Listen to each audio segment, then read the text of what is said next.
Beers podcast. This is a little mini-series we're doing on the lead up to Dearne Valley. I am joined, as always, by my co-host, Ravo, Adam Ravenscroft. Good afternoon. And Carl the Chad Cheddars. Good morning. So in this little mini episode, we're going to talk about setup changes that we do for field and the tools that we use, because some of the tools aren't kind of everyday use. I mean, some of the stuff I borrow off people because I don't fancy buying it for one use a year. Because, money. So we'll go into how we set up a field, what changes we make, and go from there. So, what changes do you chaps make leading up to a field shoot? Chad, I think, between Chad, you're probably the most experienced. Well, yeah, I've been to a World Champs, I suppose. I wouldn't call me experienced, though. I don't really make changes as such. No, you don't make changes because you have a field bow. Yeah. So, I mean, if the difference is between my bow and my target. Having a field bow. Always good to buy second and third and fourth bow. And have a very forgiving wife. Yeah. And somewhere to keep them. Simple. My bank account would kill me, and I think so would Jess. So the main differences are that the sight extension is governed by my ranging system. So if I need to change lens power or move the sight arm in and out to get the ranging system to work for math that my brain can math, then that's what I start with before I do any tuning. That gets set and then it gets tuned around that. It's not you are going to lose a little bit of accuracy, but not a hell of a lot in the grand scheme of things. I normally have it set a little bit shorter on the draw length to aid in being able to anchor in the same place on the flat and on the slopes. Poundage is the same, arrows are the same, release age are the same. I shoot with binos like I would indoors rather than a spotting scope. Because I'm not Ravo and I don't take a spotting scope around a field course. I don't take a spotting scope around a field course. Sorry, I've just remembered, shooting earlier today, I actually needed to move my peep sight down and see if the damn thing will move. I've never taken a spotting scope around a field course. That was too much. You've done around a 3D course, haven't you? I was going to say, I've only ever taken it around a 3D course. And in my defence, everyone wanted to use that spotting scope because it was there. And it was the greatest for knowing where the kill zones are. I know you can't take a spotting scope on all 3D style shoots, but the 3DA, there was nothing in the rules, I don't think, that actually permitted it, that disallowed it.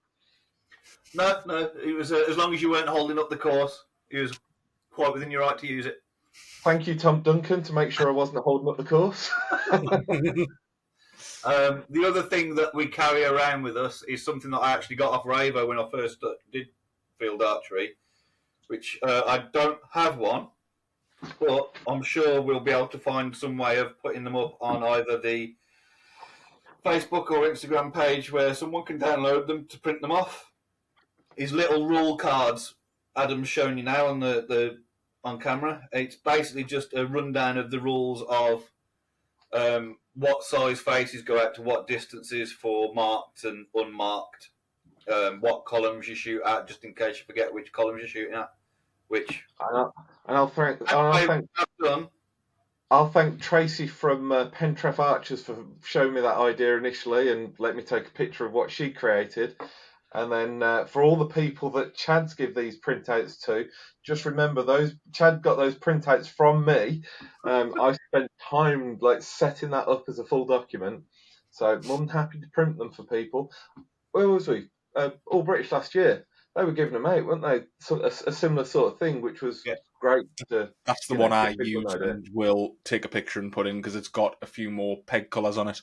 It's got all the junior pegs on, so you can kind of gauge the distance a bit better.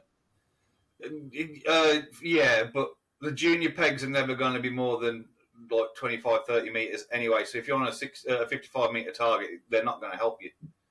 Your blue pegs will. Oh, so yeah, it's got red, You need red, your, white, blue, and yellow. your red pegs really, and that's about it. You don't really need to go down to the white and the yellow and the pink and the grey pegs. But if you're a junior, very helpful. Yes, yeah. Sorry, but yeah, I don't have kids, so I don't care about junior. Yeah, I've booked me and Milo in for a shoot down in Dunster, which is a big game 3D round, and I've no idea about big game 3D stuff. Totally new thing to me, really. I think the last time I shot it was sometime around early 2010 or something, and I'm now trying to find out what peg colour he will be shooting from and how far he's got to shoot so that I can try and work some sight marks out for him. I've got till June. I think big game unmarked. Yeah, I've got till July, so I've got some idea of, I've got a bit of time to work stuff out. But yeah, juniors definitely. Although it's short distances, where we wouldn't worry too much between 5 meters, it makes a big difference to someone that's half your height. Oh yeah, especially we're shooting compounds as well. You shoot recurves, you shoot bare bows. Your distance between your marks, between like every 5 meters, is just going to get exponentially worse. I've watched Verity when she was shooting recurve before have to move the sight for 2 meter, a 2 meter difference, and just stand there twisting her sight. And it's like, how much are you moving your sight? Big loss. So, Raver, what do you change on your setups for field? So normally my biggest change is going from a spot to a fibre, just because when you're in the forest, seeing that glowing pin is a lot easier than seeing that red dot. Sorry if you're listening and not seeing. It still makes sense, hopefully. But yeah, for this one, I've taken off my Achieve XP, and I've got the new upgrade of the Achieve XP Pro. Hashtag sponsor. And I hashtag sponsor. And I got to say, I started putting this together and went, what's this little screw in the side? Obviously, I've not read up on everything for it. And this little screw on the side is an axis adjustment, so you can do fine axis control on your sight track. So that is impressive. I'm happy with that. But yeah, I've yet to get round to actually set this up properly. But some of the features to it, I'm really kind of impressed with. Obviously, it's nice and sturdy, but then also it's got a little pin adjuster here. And for anyone that's been on a field course and you get to the practice targets after shoot, if you're like me, you're shooting at a target club and you get to the field butts and they're all on the floor. It makes a slight difference to your shot. So this being able to adjust your pin here to your sight tape is a massive thing. Every field arch will know, and when you've had to adjust it, my only concern with that is how you lock it down. There's a locking screw on the top. Well, you say that, I think that unless that was meant to be in the bag, I haven't spotted that yet. But there's actually no screw in it, so I might be missing a piece that is a crucial piece. Which means if I am missing that piece, I can imagine someone like Chad that will be the first to come up to it and give it a twist to go, how does this work? So that will be the end of my sight marks. Rule number 1: don't mess with people's kit. You mess with Rule their number head, 2. you mess with their bodies, you do not mess with their kit. Rule number 2: don't tell the Chad of something that can move on your kit, because chances are he says he won't. But we're saying You'll about do it Dearne by Valley. accident. Dearne Valley is our first field shoot of the year. It's something, I don't know if they've done it before. I know they've done it a couple of times this year already. They had a January and a February shoot already. And it's kind of a bit of a setup day, isn't it? Go to the field, shoot, have a play, set yourself up for field, and just have a bit of an enjoyable day. It's akin to paying a visitor's fee at a target club and shooting at a target club for a day, but this is a fully set out field course.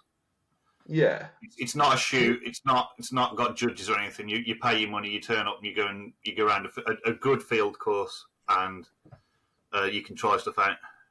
They've done them before. They've done them last year, I think. And not to take it all to Pentref, but there is also this weekend there is Pentref on as well that are doing a full weekend mixed round. So I was on the debate of which one to go to. Did you like my little tune? Did you hear If you never see this episode, we got copyright strike for that. that is my wife trying to log into my next account. I'll plug next where I work. Log into my Hashtag next not account. sponsored. Just work It's there. come up with a two-factor authentication, and the message has just come through to me. So she's now going to be gutted because she's in the house wanting to browse the site or buy something, and she can't. For the people watching, the light just came on behind him, which probably means she's behind him. Anyway, back to kit. Yeah. So yeah, that's going to be my big adjustment. I've got to put a sight tape now. I've not really got the time this week to sort out a sight tape. I was kind of thinking that I'd take the sight tape off this one. However, I cleverly wrote on there that sight tape, I don't know if it'll go into focus for those that are watching, but it says yards on it. So it'd be even more helpful if I held it the right way up. It says yards on it. So there is no way that is going to do me for Dearne this weekend. So I need to go on the hunt and see if I can find my my sight tape for last year's All British and hope that one works well. So the changes I make, I don't have a field bow, unlike Chad. I have a different sight setup. I'm going back to the XP rather than the XP Pro because I have that set up for target. And the front scope mount is slightly different, so you can't just interchange them. I'm running a 0.75 lens rather than a 1. A 0.29 fibre instead of a 0.19 fibre. And I'm also running my sight all of the way in because it's the only way I can get a ranging system out of it. Other than that, everything's the same. Same as Chad, carry binos, carry the special little card that tells you what's going on. Yeah, that's about it. Just changing the sight more than anything else. Same arrows, same everything else. Yeah, I only shoot a dot indoors, so if I'm shooting target outdoors or field outdoors, I'm shooting a fibre. Yeah. The only reason I don't shoot a fibre indoors is because there's never enough light to light the fibre up indoors. Yeah. You've just reminded me, though. I've got to work out a ranging system for this weekend. All British was the last time I shot field. Same. I can't remember my ranging system. I'm pretty sure you had 7.5, 10 and 12.5. That'll do you. What? And the last thing I've got to do is also make a sight tape. I use an app called Precision Cut Archery. It's a bit more customizable than Archer's Advantage, but I find it quite good. I built Chad a tape off it last year for an EFA shoot, and I think you liked it. I wasn't sure. It hit the middle, so, better than not. That's all if as long as you know how to use the software that you're using, whether it's Archer's Advantage or Archer's Mark, whatever it is, as long as you're confident in what you're putting in and what you're getting out of it, it's all about the confidence of the sight tape. If you've got no confidence in the sight tape, it's pointless putting it on. Yeah. So that's my last thing for this week. I stole my dad's proper tape measure. Is that the software that does your colourful tapes? Yes. Yeah, I keep thinking about trying that one because I got to admit, like you say, with the compound sight tape, it's quite short, and when you're in the woods and when you're like walking around, it's just sometimes a bit hard to read. For anyone watching rather than listening, you can change all of the colours and line widths. You can have 1 or 2 metre marks. Everything is customisable on Precision Cut. Yeah, it even gives you a scale checker so you can make sure you're printing it out in the right size, which turns out I wasn't, which is why this one's on the wall, because it tells me what size I need to print them out as. That just means I need to go and input all my data again into another system. You only put 2 or 3 things into it. It's actually quite simple. Yeah, right. So going to tooling that we use to set up a field, there's only really 3 tools that I can think of that we actually use, and I'm pretty sure Ravel's got them to hand to show them to other people watching. You have your string level, which we will talk about in a further episode with Chad's love of. In a further This episode. Oh no, we need to discuss this. So when you put these onto your string, there's a key thing about it, and it's not the thing that you're thinking of about getting it level. The key thing to these is that once you've leveled them up, you take them off your string before putting an arrow on. Isn't that right, Chad? It doesn't like cams. It'll eat them up.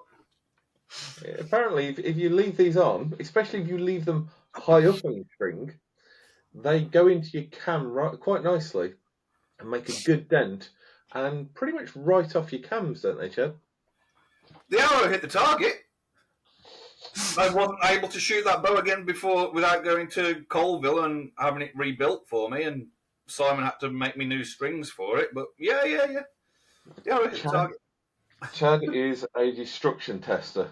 He doesn't mean to be. He just happens to be a destruction tester. What happens? My natural colour in life. What am I going to do? For those that are watching rather than listening, at this point I'm going to attempt to put a picture in to show you what they do to cams, because I've just found a picture of it from that session. It's not pretty. And then the second piece of equipment, which after a bit of research today, I found out they've done a new version of this. But because I've been shooting since forever, this is your Hamsky third axis tool. Clips onto your sight, has a level on it, so you can match up the level with your string to the level of your sight and hope that they match. So your sight track is up and down correct. Then it has your. All right, Dylan. Sorry for boring you there. Would you like to go a little louder so that they can all hear you? I covered my mouth. I know, I'm boring. It's fine. But yeah, then it's got your axis, your third axis, so you can go up and down hills. But that doesn't really work because, I mean, you could try and line it up with that door like I'm trying to do now. I'm doing a really bad job because my hand's not that steady. But you never know that door line is perfectly vertical. Because if it's anything like my house, it isn't. People like Chad come and install them. I'm sure Chad does a wonderful job. It'll work. It might not be perfectly level. It might send people like White into a little bit of a panic and a fetal position in the corner. So what you do next is you go down to Wix. I don't know if any archery shops actually supply these because they're so easy. It's so common in tool shops. But you go somewhere like Wix and you buy a plumb line, and you attach this to a nice height tree branch or container or something, and you match up your string with your pins. Do it aim down. If you're in a pinch, works really well. A set of stabilizer weights and just wrap a string through the middle and tie them. Yep. Works the same. Yeah, well, that's it. And if you know how to make a plumb line, make a plumb line. But yeah, I just half an hour for it to plumb itself. But yeah, I generally use that inside the container down the club. I know Chad ties it to a tree, and as long as you can get an uphill shot, a downhill shot, and just check your levels over, because it's amazing how many bows will twist as you point them downhill, because so many people just use a single side rod. And if you've ever seen me and Chad, we both have V-bars on. Dylan, I have V-bars now. A side rod, but you've gone to a V-bar now, haven't you? Yeah. I'm basically shooting your bow at this point. It's very similar. Well, I think it's a good setup. Do you know, sir, I've stood there and watched Whitey go from... He's turned up at the club, he's got the bow, and it's the best shooting bow he's ever had. Chad will know that comment quite well. Best shooting bow he's ever had. And then he takes it to a field shoot and he goes, "It's terrible." Yeah. Different language to that, but it's terrible. And he'll play around with it and play around with it. And most times he'll end up with some sort of V-bar system so that he can shoot up and downhill. And then he'll go and do a target shoot and he'll switch it all around again to shoot a side rod. Because he does prefer them, I believe. But, the V-bars work up and downhill so much easier. There's times when we used to do the Pro Series, you used to have a good downhill shot, and I mean a real downhill shot. And if you've ever drawn your bow back and shot it, pointed it downhill, and watched a chunky weight on the back, will just twist the bow around. So it's never going to help you. What I've found is a huge help with V-bars is, especially on the downhill type shot, is it doesn't stab you in the hip or the thigh when you're aiming down. You don't have to contort your body out the way to move. Yeah. Because I've shot a couple of shots, especially when I was a junior shooting our county champs, which was quite vertical. I literally would aim down and just have a side rod in my hip, and then your hips twist out the way, and you just feel like a... Yeah, but that's because you're moving your arms and not your body. If you bend at your hips to try and keep your back straight, which is something I've learned from Mrs. Ravenscroft, your bars won't be anywhere near you. It's all You need to be able to adjust your lower body. All in the hips, Dylan. It's all in the hips. Yeah, all in the hips. As an ex-longbow shooter, I know that because that's how I shot uphill, constantly at 20 pounds at 80 yards. You want the difference of how your shoulders and your back work to be as minimal as possible. So moving your hips to get your body angle for ups and downs makes it a hell of a lot easier to shoot, rather than just standing flat and lifting your arm up or lifting your arm down. You'll just hit problems after problems if you try and shoot that way. Yeah, it is amazing when you go around a field shoot that you see quite a lot of people trying to do that, and you do have to put the emphasis in move your hips. Everything above your hips should be exactly in line as they are on the flat. From an immortal quote from a brilliant film, it's all in the hips. Me. All in the hips. Anyway, Chad, what is with the eyes as you dance? I think we'll leave this little mini episode here because we have covered all the setup changes, I believe. Yes, chaps? Yeah, pretty much, yeah. Yes. It's not as much and not as hard as people think it is. I think it's just a fear of the unknown for people that have never done it before. Yeah. Oh, the one thing you've got to throw out there, and every known field archer will say this, and every person that does target will go and say something different. Don't go and buy cheap arrows to take around a field course. No, just use your normal arrows. The normal arrows hit the middle of the target. Why would you want to change your arrows? Yeah. They're the arrows you use. Why set up something completely different to hinder yourself? If you can pound the X at 50 metres with your X10s, with your Revelations, with any other brand of arrow. Nano Pro RZs for us lot. Exactly. Still got them. Then why put them to one side to go and buy a cheap set of sticks that you're going to miss with? They're not going to work the same for. It's going to hinder you, and you're going to walk away from at the end of the day, chances are with a worse performance than you'd like. Just put your arrows around. If you've got the money, go and buy another dozen of the arrows you're shooting and keep them for field. Yeah. If you want to keep a set, use an old set by all means if you need to. Yeah. But they should be the same set. Do your prep work. You won't miss if you do your prep work. Yeah. And you set your sight you for the right practice set. Do you know what I mean? If someone has a practice set that's an old set that's still tuned, still the arrows that they shoot, the maximum you're going to shoot is 60 metres. It's marked. You haven't got to guess that distance. The furthest you're going to shoot unmarked is 55 metres. It's not that much different to 50 metres. If you get it wrong, you're still going to hit the boss. Yeah. Shooting compound, shooting recurve, very little really that'll make you miss. And because you're so paranoid about missing, you're going to double check everything. So it's going to make it even harder to miss because you're so paranoid about missing. Yeah, Never try. Good place to leave it. Don't be paranoid. Trust it. Yeah, do your prep work. It's fine. Yeah. So, Chad, where can we find you? Same as always. Grendon. Yeah. You stole your joke. The classics never go out of fashion. Instagram, call 720x10. Facebook, call My Bird Pro Stuff Shooter. It's a long one. You'll find it on there somewhere. That's it. The only two places you'll find me are there and here on this podcast. Soon to be video series. Spoilers, Dylan, spoilers. That's why we're doing the lead up. Everyone knows. It's fine. Raver, where can we find you? Best place to find me is on Facebook, and just do a search for Adam Ravenscroft Archery, and I'll be there all over your screen. You can find me at Crow with the Bow Archery 2 on Instagram. There's underscores between every major word because I like underscores apparently. You can find me at Dylan Crow Archery, Crow with a Bow.